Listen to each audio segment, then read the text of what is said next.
So we will be starting now on chapter 4, and we're going to be talking about FIT, Federal Income Tax Withholding.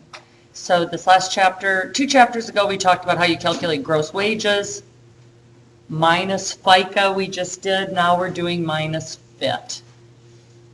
So as always, we need to figure out who's covered, how we know how much to take, how we compute it, and how we report it. So you've done the 941, correct? You just didn't know where the FIT number came from. I've just been giving that to you. That's really the last piece of the puzzle is for the 941 purposes is to figure out where does that number come from. So basically, coverage under FIT is the same with FICA. There's nothing new here. It's got to be a bona fide employee-employer relationship. And this is talking about, or comparing this to the independent contractor situation. If y'all work for me and you were independent contractors, would I withhold FIT from your paychecks? No. So it's just the same thing as FICA. Are you a bona fide employee or are you independent? All these things are taxable for FIT withholding purposes. And we're not going to go into it right this very second, but we will, and it's got some mathematical challenges to it. Just put in the back of your head right now that supplemental payments are treated differently, okay? What's a supplemental payment? It's something like severance pay. Thank you very much for your years of service. Here's $5,000, your position's being eliminated. Severance pay. Or retroactive pay. Actually, I just saw that on my paycheck the 1st of October. Our contract year starts on July 1st, but oftentimes we don't sign our contract until like now, and then they owe you money for what you should have been paid the last couple months. Retroactive pay. That's supplemental. Those sorts of things are handled differently. So we're going to go look at that. Bonuses and commissions, obviously you've got to pay FIT on that. Tips. We know that. We've been practicing that we just did that, where you've got your gross paycheck, plus you add in your tips, then you go calculate your taxes, right? So same thing with FIT. Tips are taxable. Cash awards. You're my number one salesperson. Here's $2,000. Taxable. Taxable fringe benefits. We're going to spend some time on that today, looking at potential fringe benefits that are taxable. And some are very specifically not. Like if I pay your health insurance premiums, that's not taxable. But if I buy you a really big life insurance policy, that's taxable. So there's things that are and things that aren't, and we have to learn which is which. So these are examples of things that are taxable. Meals and lodging, we know about this. If I provide you meals and lodging for my benefit, do you have to pay tax on it? No. If I give you meals and or lodging for your benefit, do you have to pay taxes on it? Sure. Moving expenses, same thing. Gift certificates, all those kinds of things, taxable payments. Okay, scholarships are only taxable if you've got to do something for them. You've got to be a researcher in my lab, you've got to be a TA, you've got to be, do something to get that scholarship, then that's really compensation. Yes, ma'am? So what if someone pays for you to go back to school at your workplace? Would that be taxable? Nope. I'm not going to go too deep into each one of these. I do want you to look at this bottom one, travel and business expenses, non-accountable plans. This is if you go out and you use your own credit card or cash to travel on behalf of my company and incur expenses to, go on the road and sell my product. But I don't have an accountable plan in place. So an accountable plan is just you have to go to the Internal Revenue Code website and pull down a template and fill it out and enter it in your books that says, I require anybody that spends money on behalf of my company to substantiate it with receipts. And they've got to turn those in within 30 days of spending the money, right? In other words, I'm not just cutting you checks to reimburse you and I don't have any rules in place. So if I do that and cut you checks without having any rules in place, that's called a non-accountable plan. And that money actually shows up on your W-2 and you have to pay tax on it. So if you go to work for somebody and the gig is that you need to go out and spend your own money and then get reimbursed, the first question out of your mouth is, do you have an accountable plan? Okay, fringe benefits. Some non-cash fringe benefits are treated as compensation. And that means that the employer has got to withhold FIT on it. Stuff like what?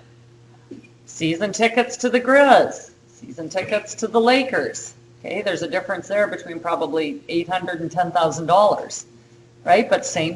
If I am given that by my employer, that's taxable, right? And they've got to withhold FIT out of my paychecks.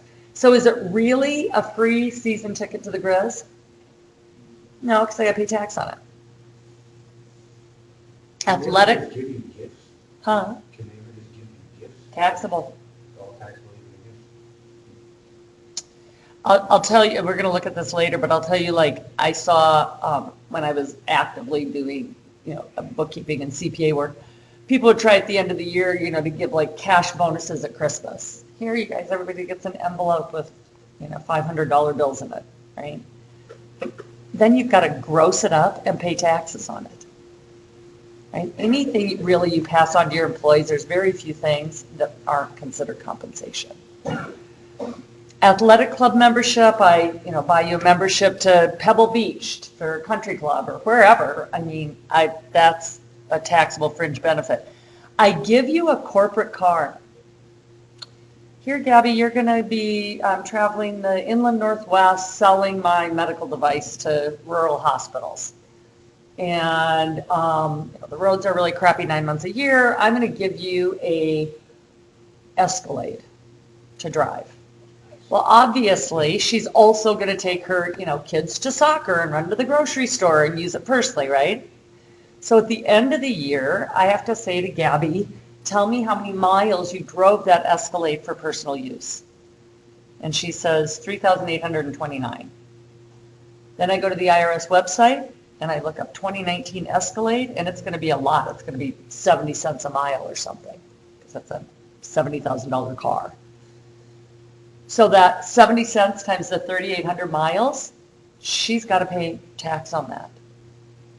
If I give Gabby a 1975 Pinto, she's gonna have to pay tax on a penny a mile, right?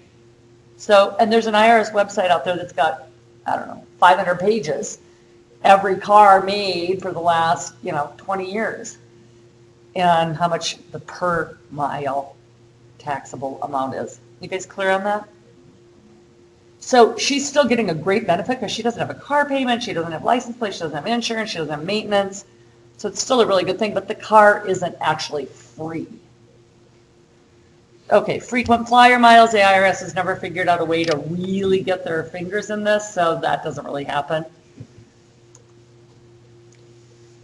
Specifically excluded, if you work for if you work for the Gap and I give you 20% discount on all your clothes, you don't have to pay tax on that qualified employee discount. That's a non-taxable fringe benefit. If I've got, we have an on-site gym here at UM, if that's what I use for my athletic facilities, I don't have to pay tax on that. But if they bought me, a membership to the Source, then I would have to pay tax on it. This was your question, Maddie, about the tuition, or meals and lodging for employer benefit, not taxable. De minimis, that's just Latin for small. So small I don't want to track it. So yeah, you get me a cell phone, corporate cell phone, and of course I'm going to use it for personal use. You're not going to be making me track my minutes, right? It's not worth it. It's de minimis. Okay, so do you get the general genre? You should look over the figure, yeah, this guy.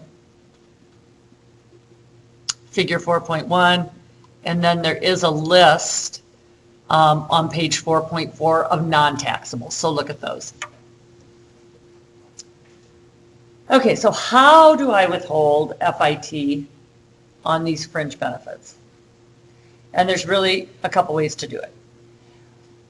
One is, okay, so let's go to the membership at Pebble Beach. Let's just use something here in Missoula Country Club, $3,500 a year, right? Okay, so I buy you a membership to Missoula Country Club because I want you to take your clients to the country club, and that's a piece of the perk, and then you also obviously get to just belong to the country club. So you're like, yay, $3,500 worth of country club dues, that's cool. But I'm gonna have to put it on somewhere in one of your paychecks and take tax out on it. There's a couple ways to do it. I can either take that $3,500 and just multiply it by a flat rate of 22%. And then I'll take whatever that susses out to be, about $800 out of one of your paychecks, right? Or I can do flexible reporting and say that's a really big hit on one paycheck. So what I'm going to do is split that $3,500 up over 12 months because I pay monthly. And then I'm just putting a little bit of income on each of those paychecks. Does that mean I'm paying her 1/12 of the $3,500? No, what am I doing? You've already paid her, you're just taking out what you've already paid. I've given her the value of the country club membership, but I'm just adding 1/12 of that value to her gross paycheck before I go to the tables to calculate the fit. Just like we did with tips. I didn't put the tips in her gross wages. I just had to add it to the base to go calculate the taxes. Right? Okay, so tips is going to get a little bit more complicated now. Sorry. The first two things you know, I've got to report every month by the 10th of the month. These are called reported tips, FIT and FICA based on this information. But now there's an added layer, and that added layer is if I'm a large employer, i.e. I have 10 or more employees, no, more than 10, excuse me, then I have to assure that everybody reports at least 8% of their server revenue. So you're my bartender, and you report you sold $20,000 of liquor last month. So do this math for me. What's the bare minimum? And I'm a large employer. I'm the depot. I've got 80 employees. You sold $20,000 worth of liquor for me. What's the very bare minimum you can report to me for tips? Yeah, 20,000 times 8%. $1,600. You tell me you made 1,153. So write these numbers down. So you said that so I pulled a tape and you sold 20 grand worth of liquor last month. You told me you made $1,153 worth of tips. I'm a large employer, so now I've got to run this calculation of 8%. Did you report 8%? If you told me 1153? No. How much under are you?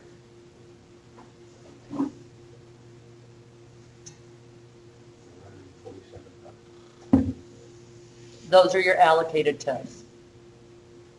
I've got to allocate you tips of 447, and what that means, there's actually a box on the W-2 that I've got to put your allocated tips in. So at the end of the year, you're going to get hit for FICA and FIT on them. Why does the IRS make me do this? And how happy are you going to be about it? Anybody see what's happening here? You're not ripping your employees up. Huh? Is that anything to do with ripping your employees up? No. What's average tips in America? Is it 8%?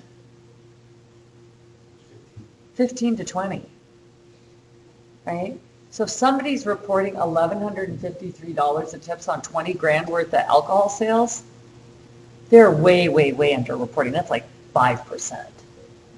The IRS is saying there's no way. You're not going to keep your job if you're only getting tipped 5%. You suck at your job, right? The bare minimum you can report is 8%. If you're not doing that, they're making the employer do a calculation, and then the difference between your reported tips and that 8% is showing up on your W-2, and you're going to have to pay tax on it. Go ahead. This is a federal law. Is there a federal law for like, so you have to share the tip pool? So this all goes away if you're in tip sharing. I think, I can't actually speak to that super cohesively. My understanding is that that's something that's being revisited by the IRS, because that just gets even more complicated, right? You shouldn't have to report all your tips if you had to give 30% of them, tip out 30% of them to your, bar back and bartender and dishwasher, et cetera, et cetera. So I think that's in flux.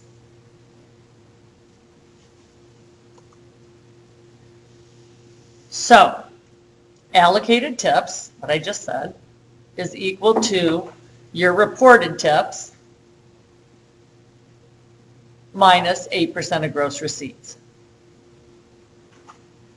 So the employer says, okay, what was the number on that example I just gave for 387? What was it?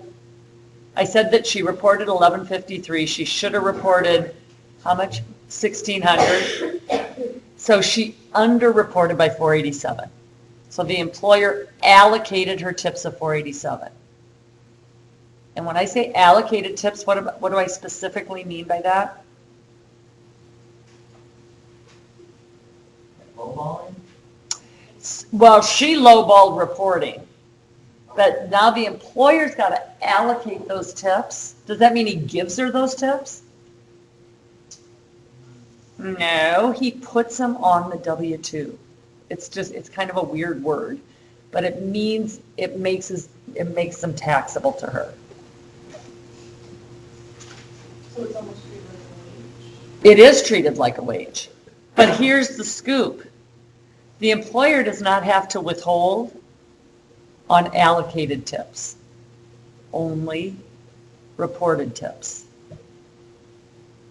So in the example I just gave you, the employer is going to take $1,153, take FICA out of it, take it to the FIT tables to calculate federal income tax withholding. She's going to get hit with the other $487 on her W-2 at year end. Does that make sense? So you've got reported tips. Yep, that's included in all the calculations. Allocated tips, no withholding on it, but she'll get hit with it on her 1040 when she files her tax return.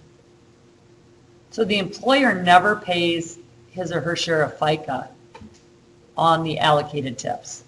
So is there a place where you check off whether you're a tipped employee or not? Or whether? On your W-2, in box, I can't come up with the box number, I think it's 9, is where your tips go. Assuming you are a tipped employee.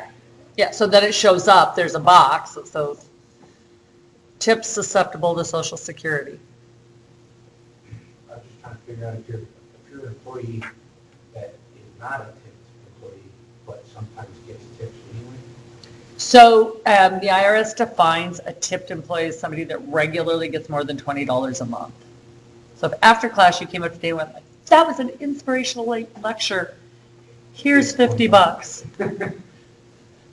Well, first off, I obviously couldn't take it, but if you did that, I wouldn't be considered a tipped employee because it's not a regular part of my job. Yeah. But this tip sharing that Jess is talking about, that's a very big issue. Because the dishwasher, it's not traceable, is it? At the end of the night, they do, lots of places do it lots of different ways. When I bartended and waitressed all through undergrad and grad school, and in my day and age, you just went to each person at the end of the night with your cash, because there was really no cards back then. And you're like, $5 to the dishwasher, $10 to the cook, $10 to the bartender, you just, That's what we do. oh, but isn't it more formalized now? No, we just do our checkout of total sales and then on an adding machine, put in what each person is to count based on their like percent of how much they helped you. I see. And then you just put it in a yellow envelope and you'll give it to them. Oh. So it's not super formalized, okay, at all. But can I say I think the dishwasher's worth 3%, and she can say I think the dishwasher's worth 4%? No, you have to, there's like a certain amount that, so it's like, I think it's 0.0115 or something for the bartenders, and then you can decide how much you want to give each bartender based on how helpful that person was, but you still have to give that amount. I see. Of your sales? Not of your sales. Okay, so about 2% of your sales. Okay. So if you're earning 20% tips on average, 2% is going out the door to your bartender, what do you pay your cook? You give your home kitchen, 4%, 4%. and then you give your customers 4%. Oh, so you lose half your tips to the tip pool. It's really, yeah, but yeah, we do. Well, yeah, it takes a team, But we have a pretty high out there. I've been restaurants to this ones to tip out. It's like 100%. You give a third of them away. Huh, interesting. So for us, we just kind of all put it together and we split it up evenly among everybody. And it's different for the electronic tips versus the cash tips. Right, yeah, of course, because you can track the electronic tips, you can't track the cash tips. So you end up actually on the paycheck getting, I only actually get paid like $10.50 an hour, but it comes out to like $13 an hour because of all the electronic. Tips that are allocated to you. Gotcha. Yeah, believe me, it is a pretty complex bookkeeping issue in food and beverage. Okay, traveling, we've already talked about this. Do you want an accountable plan or a non-accountable plan? An accountable plan so that it meets the IRS rules. Okay, what sorts of things are specifically exempt from FIT? Ministers' wages and salaries. Interesting. Advances, if you come to me and you're like, oh my God, my transmission just went out and there's no way I'm going to get to work and I don't have a credit card with a $3,500 balance, I'm like, you're an excellent employee. I will front you the $3,500 interest-free and take $100 out of your paycheck every week. Great. That's not taxable because you owe me that money back. Back to Maddie's question, educational assistance, up to $5,250 per year. If I give you moving expenses and you're active military, it's exempt. If I give you any sort of mass transit pass, so you work in DC and I buy you your Metro pass, right, for $250 a month, up to $260 a month, it's exempt. And then figure 4.2 has got this laundry list of all the things that are exempt from taxes. And I read you some of these, parking, educational assistance, dependent care assistance. I can give you up to $5,000 for your daycare costs, tax-free. Group term life insurance, up to $50,000. If I give each of you guys $20,000 face value life insurance policy, tax-free. If it goes over $50,000 of face value, in other words, if you die, how much you get paid out, then that's taxable. So you can go ahead and read through this list. The two things that are the biggest are if I pay your health insurance premiums, not taxable. If I pay your long-term care insurance premiums, not taxable.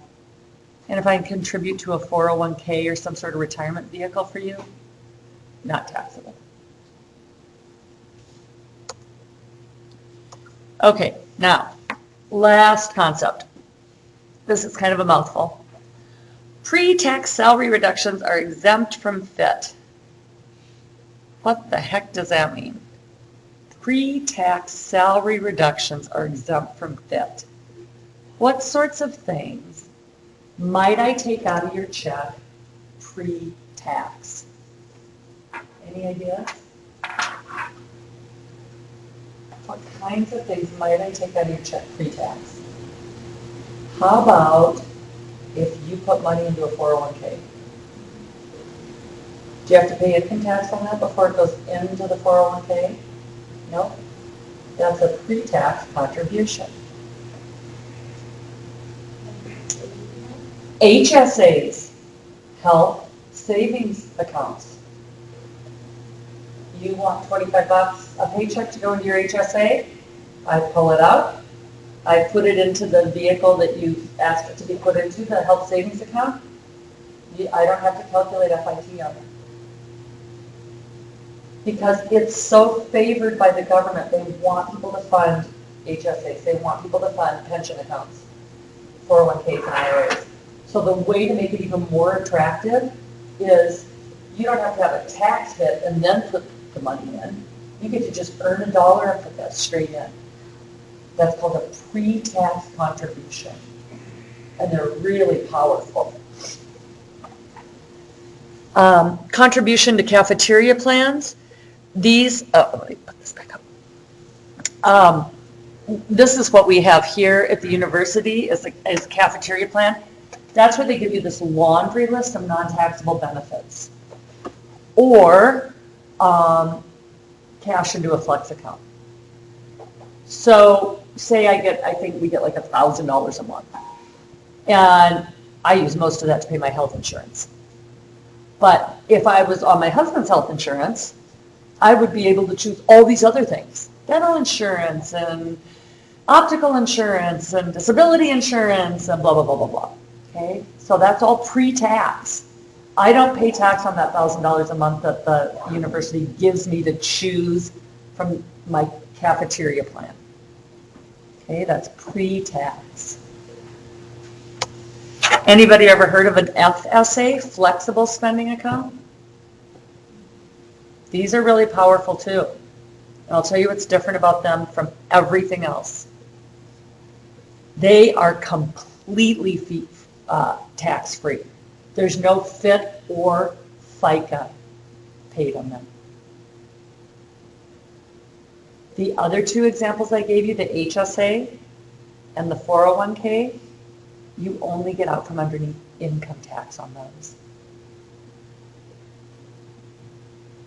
Okay, so for Monday, I would ask that you carefully read chapter 4. Anybody have the book with them? You don't need to read through the whole thing. Thank you.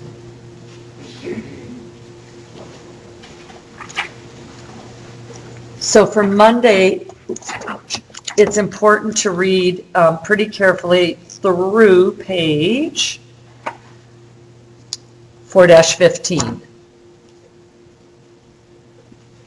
And on Monday, we will be crunching numbers. I'm going to probably have your homework due either Wednesday or Friday of next week, probably Friday, just so you can kind of plan. Okay, happy weekend. Go Grizz. Oh, yes, please.